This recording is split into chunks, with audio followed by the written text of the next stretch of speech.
Yaxşımsızlar turdaşlar, men sizlarning yaqin oshpazlar shouku bugunmish g'arb samoqdan pidiqili sonligim chiqamiz. Qo'llash üstü meni qo'shab yurak-yurib, Pinglinchunga alt raqamni yo'lag'ash inkosini yozib qo'ying, ma'filim ko'plab taqib qo'yinglar. Boshqalar foydalanib qolsin, ems ketdik. Buningga eng boshda ximir yug'urib tayyor qilamiz. Tuz, pagi, sut, tuxum, eritgan sarmoy degandeklarni qo'shib bek chinqib etmaymiz. Yug'urib tayyor qilgan ustini yepib, 15 minut tindirib olamiz xemin turdaşlar. Tindirib bo'lgandan keyin buningga endi qiladigan ishimiz buning to'qining loq go'shti, bosh piyoz, qizil sho'xilni yarim tal, mana hammani ushaq to'g'rab musharatda tayyor qilib olamiz.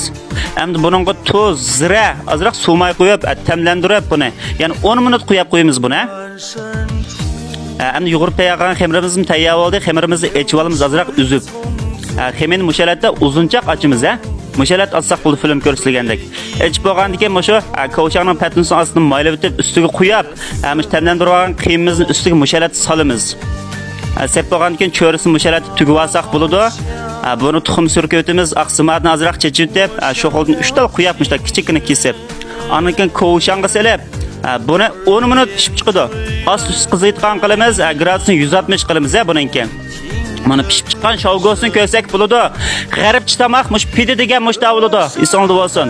Shun qo'llash ustidan meni qo'shib oling, yurak berib qo'yinglar, Pinglinchunga alt raqamni yo'lg'ash inkosini yozib qo'yinglar. Ma'filimni ko'plab taqib qo'ying turdoshlar. Qo'llash olgan taraqqiyot bo'ldi. Boshqalar foydalanib qolsin. G'arbcha tomoqdan pida degan mushta bo'ladi turdoshlar.